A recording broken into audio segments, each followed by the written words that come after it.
ঈশ্বরগুরু প্রণাম।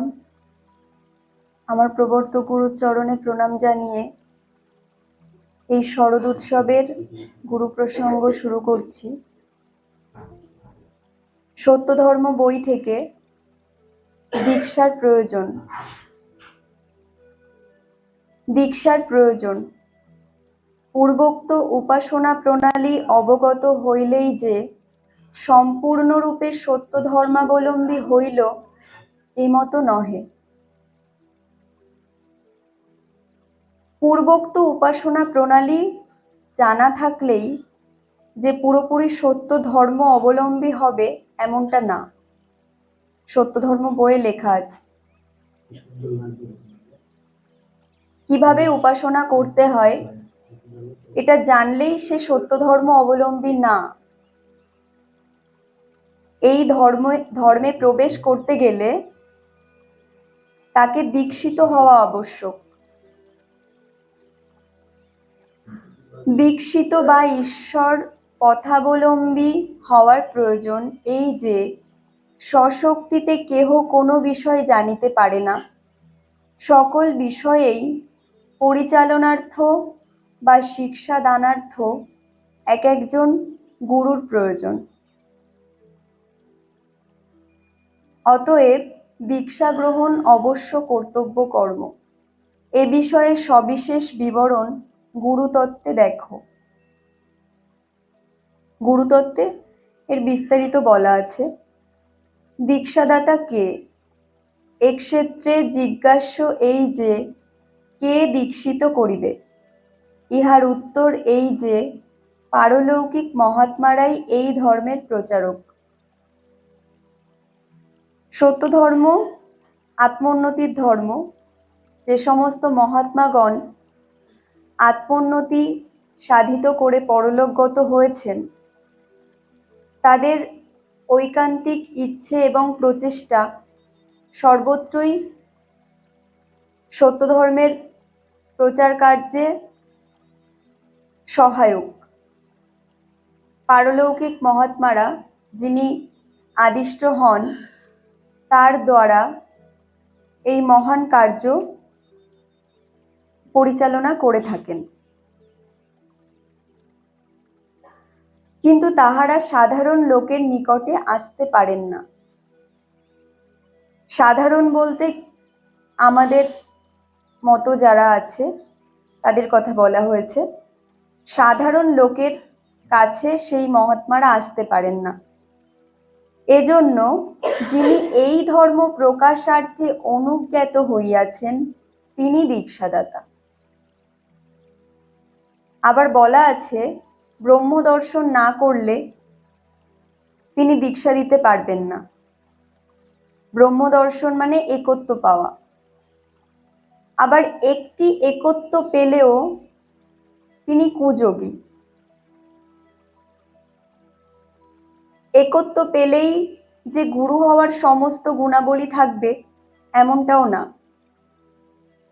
মহাত্মা ভোলানাথ যে 13টি গুণের কথা বলেছেন, গুরু হতে গেলে যে 13টি গুণ থাকতেই হবে, ঈশ্বর গুরুনাথ তিনি তার থেকেও অধিক আরো গুণের কথা বলেছেন। সেই এক একটি গুণ অর্জন করতে গেলে বহু গুণের আধিক্য থাকতে হয়। পূর্বে এ বিষয়ে বলা হয়েছে এবং সত্যধর্ম বইয়ে স্পষ্টভাবে লিপিবদ্ধ করা আছে, আপনারা দেখে নিতে পারেন।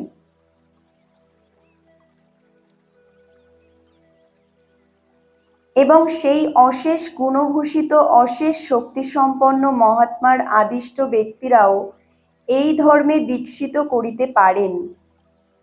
এই লাইনটার জন্য এর সঠিক অর্থ অনেকেই বুঝতে না পেরে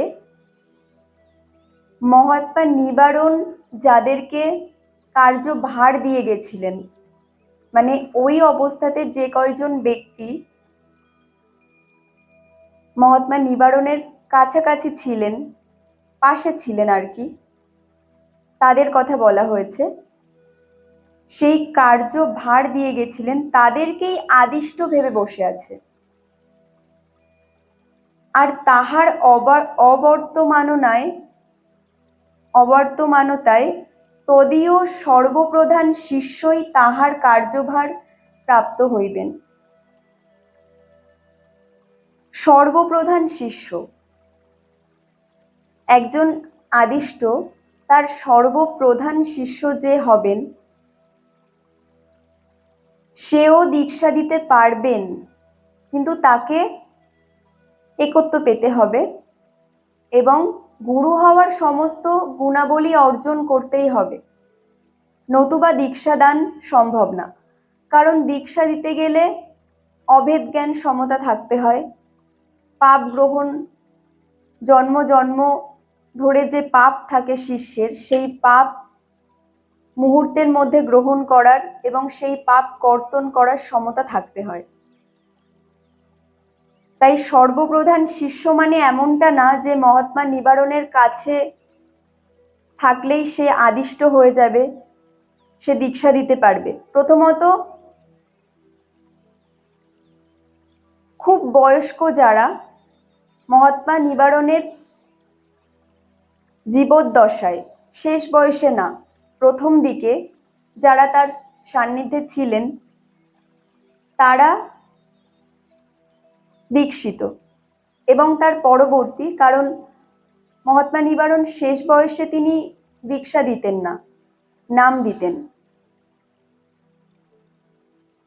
শেষ বয়সের দিকে আমাদের এখানেই প্রবর্তক গুরুর কাছ থেকে একজন দীক্ষিত ব্যক্তি, তিনি মহাত্মা নিবারণের কাছ থেকে নাম পেয়েছিলেন। তো এই বিষয়টি আমি বলার চেষ্টা করছি যে তারা আদিষ্ট না, তারা সেই সময়ে উপস্থিত ছিলেন এবং কার্যের যে ভার, সেই ভার তাদেরকে দেওয়া হয়েছিল যে তোমরা সত্য ধর্মের কাজ করবে, এইটুকু। কিন্তু দীক্ষা দেওয়ার মতো যোগ্যতা তাদের ছিল না। এখন বাংলাদেশে বহু ব্যক্তি, প্রায় সকলেই, তাদেরকে আদিষ্ট ভেবে এবং সেই যে নাম, পরমেশ্বরের নাম বলতে পরমেশ্বরের গুণবাচক শব্দ, প্রেমময়, দয়াময়, কৃপাময়। আরেকটি যেটা সত্য ধর্ম বইয়ে লিপিবদ্ধ আছে, ওং সত্যং পূর্ণমৃতং ওং, এটি দীক্ষাবীজ না। দীক্ষাবীজ এরকম প্রকাশ্যে থাকে না,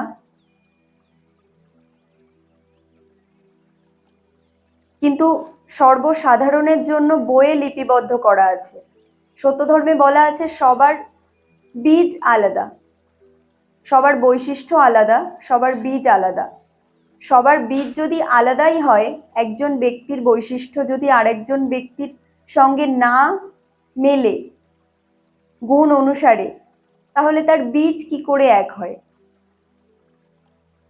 আম গাছে নিশ্চয়ই কাঁঠাল হয় না, কাঁঠাল গাছে নিশ্চয়ই জাম হয় না।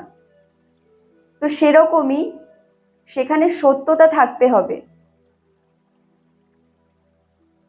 কিন্তু সত্য ধর্ম বই পড়ে তার প্রকৃত রহস্য, সত্যতা, সেটা বোঝার মতো পরিস্থিতি এখন নেই। প্রথমত বই তারা পড়তে চায় না, যদিও কয়েকজন পড়ে, তার সঠিক অর্থ বোঝে না, কারণ কর্ম করে না। তো উপাসনা করতে হয়, গুণের অনুশীলন করতে হয়, তবেই গুণকে জানতে পারা যাবে। প্রথমত গুরুর সান্নিধ্যে থাকতে হয়। এমন অনেক বিষয় আছে যেগুলো নিয়ে তারা তর্ক করে, কিন্তু যখনই গুরুদেবের লেখনী তুলে তাদের সামনে দেওয়া হয়, তখন মুখ বন্ধ হয়ে যায় এবং কাপুরুষের মতো সেই লেখাগুলোকে ডিলিট করে, ব্লক করে দেয়, এই অন্যায় কার্যগুলো করতে থাকে। কিন্তু এভাবে সত্যকে আড়াল করা যায় না।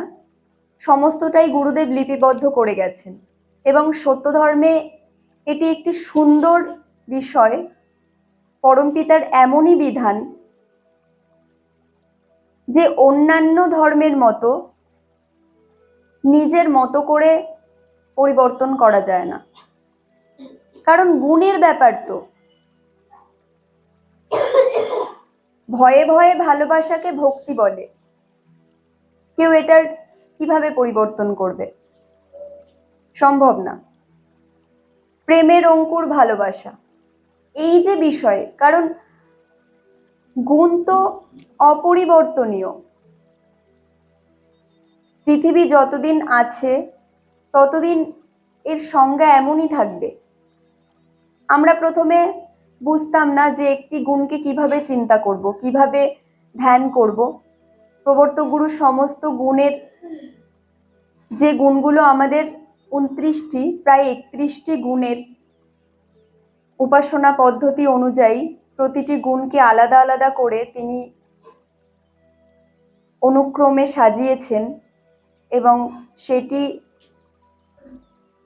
দেখে আমরা উপাসনা করি, যা এতদিনে হয়নি। তিনি যতদিন সত্য ধর্মের কাজ করছেন তার মধ্যে বহু মূল্যবান রত্ন আমাদের উপহার দিয়েছেন, সমস্তটাই ইতিহাসের পাতায় থেকে যাবে। বর্তমানে কেউ তাকে বুঝলো কি না বুঝলো সেটা তাদের ব্যক্তিগত বিষয়, কিন্তু তিনি গুরুদেবের লেখনীর বাইরে যে কোনো কার্য করেননি আর ভবিষ্যতেও যে করবেন না, এটা কিন্তু এই বিষয়ে কিন্তু কেউ কখনো আজ পর্যন্ত বিরোধিতা করতে পারেনি প্রমাণ দিয়ে, কারণ এটা হয় না। যিনি আদিষ্ট হন গুরুদেব তাকে অভেদ করে থাকেন। তার ইচ্ছা এবং গুরুদেবের ইচ্ছা, পরমপিতার ইচ্ছা একই হয়। জগতের মঙ্গল ভিন্ন, অমঙ্গল তার দ্বারা কখনোই হয় না। এই বিষয়টি আমাদেরকে বুঝতে হবে। এই দীক্ষার যে প্রয়োজন, উপাসনা পদ্ধতি অবগত হইলে তারা সত্য ধর্ম অবলম্বী না, এরকম বিষয়ও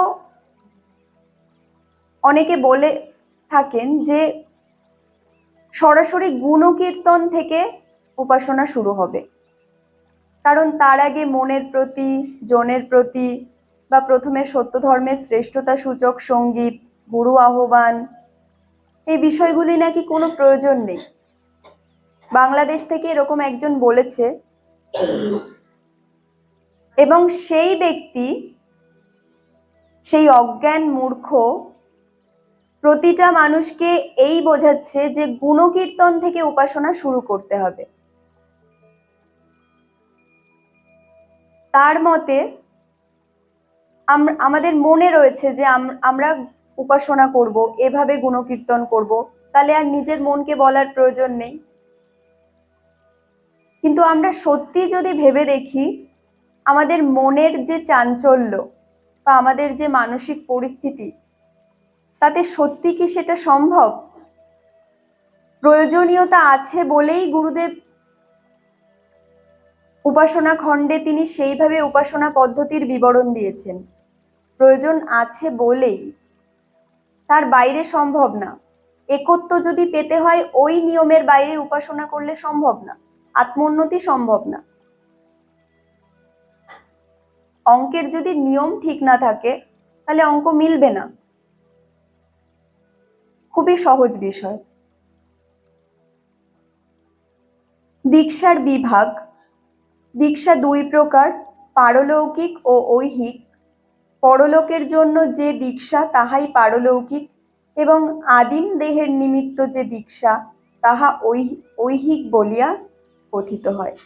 মানে আমাদের যে এই পার্থিব দেহ, এটা হচ্ছে ঐহিক, আর পারলৌকিক দীক্ষা কোনো একজন মহাত্মা তার মাধ্যমে যদি দীক্ষা হয় সেটা পারলৌকিক দীক্ষা, এবং সেই দীক্ষা পরে সংস্কার করে নিতে হয়। যিনি স্থূল দেহধারী গুরু হন তার কাছ থেকে। দীক্ষার নিয়ম: সত্য ধর্মে দীক্ষিত হইতে হইলে উল্লিখিত দীক্ষাদায়ক দিগের নিকটে গিয়া ব্যাকুল অন্তঃকরণে দীক্ষিত বা ঈশ্বর পথাবলম্বী হইতে প্রার্থনা করা আবশ্যক। মানে এখানে কিন্তু সংখ্যা বাড়ানোর বিষয় নেই যে আমার 1,00,000 শিষ্য হবে, আমাকে মাথায় তুলে নাচবে, এই রকম বিষয় কিন্তু সত্য ধর্মে হয় না। তুমি দীক্ষা গ্রহণ করবে কি করবে না তোমার ব্যক্তিগত ব্যাপার, তোমার ইচ্ছা শক্তি থাকতে হবে, কারণ পূর্বজন্মের স্বীকৃতির প্রয়োজন। এই জন্মে যে আত্মোন্নতি করতে চাই বা সত্যকে বুঝতে চাই, সেই সহজ জ্ঞান, নির্ভরতা এবং বিশ্বাসের কিঞ্চিত থাকতে হবে। আর ব্যাকুল অন্তঃকরণে, মানে ব্যাকুল ভাবে পরমপিতার কাছে প্রার্থনা করতে হবে সেই বীজ মন্ত্র পাওয়ার জন্য। দীক্ষা বীজ কি? আমরা যে বীজে পরমপিতার থেকে বিচ্যুত হয়েছি, মানে ভূমিষ্ঠ হয়েছি, এবং যে বীজের মধ্যে গুণ অনুসারে আমাদের বৈশিষ্ট্য রয়েছে, সেই বৈশিষ্ট্য মানে কি? একজন ব্যক্তির মধ্যে যদি ভক্তি গুণটি থাকে, ভক্তি গুণের কিঞ্চিত যদি থাকে এবং অন্যান্য গুণের তুলনায় তার মধ্যে ওই গুণটা বেশি আছে, তাহলে সেই গুণের অনুশীলন করে সেই গুণে ব্রহ্মদর্শন সম্ভব। এটা গুরু চিনিয়ে দেন। এবং প্রতিদিন অন্তত পক্ষে 3 ঘন্টা উপাসনা না করলে সত্য ধর্মে থাকা যায় না। যারা সত্য ধর্ম নিয়ে কথা বলতে আসে তারা উপাসনাকে অকেশনালি ভাবে, যে উৎসবে গেলাম, সেখানে গিয়ে একটা এন্টারটেইনমেন্ট যেরকম চারপাশে হয়ে থাকে। কিন্তু ধর্ম বিষয়টা হচ্ছে আমাদের জীবনের সঙ্গে এতটাই অঙ্গাঅঙ্গিভাবে জড়িত, প্রতিটা পদক্ষেপে আমি কি ভাববো, আমি কি বলবো, আমি কিভাবে চলবো, এই বিষয়গুলো কিন্তু ধর্ম। ধর্ম মানে পথ, যে পথ আমাকে ধরে রাখবে, যে পথকে আমি অবলম্বন করব। তার মধ্যে যদি সত্যতা না থাকে তাহলে তার স্থায়িত্ব এবং ফলপ্রসূ কোনোটাই হবে না। দীক্ষাদাতা সত্য ধর্ম আকাঙ্ক্ষীকে নিম্নলিখিত রূপে ঈশ্বর পথাবলম্বী বা দীক্ষিত করিবেন, যথা: ঈশ্বর পথাবলম্বীর বা দীক্ষার্থীর করযুগল নিজ করে ধারণ করিয়া প্রেম ভক্তি শ্রদ্ধা সহকারে যৎ কিঞ্চিত হইলেও ক্ষতি নাই। যৎ কিঞ্চিত মানে সামান্য পরিমাণ ইচ্ছে থাকতেই হবে যে সে ঈশ্বরের দিকে অগ্রসর হতে চায়। নইলে এই পার্থিব বিষয়ের জন্য, বা আমি বুঝলামই না আমি কেন দীক্ষা নিচ্ছি, দীক্ষা বিষয়টা আসলে কি, এরকম ভাবে হয় না। দীক্ষাদাতা বলিবেন যে, হে অসীম অনন্ত গুণধাম প্রভু, দয়াময় পিতা, অদ্য আমার সহোদর প্রতিম নাম উচ্চারণ করে তোমার পথাবলম্বী হইতে ব্যাকুল অন্তঃকরণে যাঞ্ছা করাতে, যাঞ্ছা মানে প্রার্থনা করাতে, তাহাকে তোমার চরণ তলে সমর্পণ করিলাম। তোমার চরণে তাকে দিয়ে দিলাম। অনন্তর উভয়ে পরস্পরের হস্তচুম্বন করিবেন। এই দীক্ষাকে ঐহিক দীক্ষা কহে। মানে স্থূল দেহধারী শিষ্য এবং গুরুর পারস্পরিক যে দীক্ষা নিয়ম, সেটা। পারলৌকিক দীক্ষাদানকালে দীক্ষাদাতা দীক্ষার্থীকে যাহা বলিবেন তাহাতে পার্থিব ভাব অত্যল্প থাকিবে। পার্থিব যে ভাব সেটা অতি অল্প থাকবে। সত্য ধর্ম পারলৌকিক ধর্ম এবং আত্মোন্নতির ধর্ম। গুণের বিকাশ সাধন করা। এবং গুরুদেব বলেছেন যখন সৎসতীগণ মিলিত হবে, সৎ এবং সতী দীক্ষার্থীগণ সৎ এবং সতী বলে বিবেচিত হয়। এই মুহূর্ত থেকে শুরু হয় সেই সৎ সতী হওয়ার যে প্রচেষ্টা, দীক্ষার পর থেকে শুরু হয়। দীক্ষা তিনি দিতে পারবেন কিনা সেই বিষয়ে যাচাই করার জন্য তার গুণগুলোকে আমাদের পার্থিবভাবে যথাযথ প্রমাণ সহ আমাদের যাচাই করে নিতে হবে, এবং আমাদের যে মানব জন্মের সার্থকতা সম্পাদন করার যে ইচ্ছে, সেই ইচ্ছে নিয়ে যদি দীক্ষা গ্রহণ করা যায় তাহলেই গুরুকে বুঝতে পারা সম্ভব, তাও কিঞ্চিত পরিমাণে। এই বলে আমি আমার গুরু প্রসঙ্গ সমাপ্ত করছি। ঈশ্বর গুরু প্রণাম।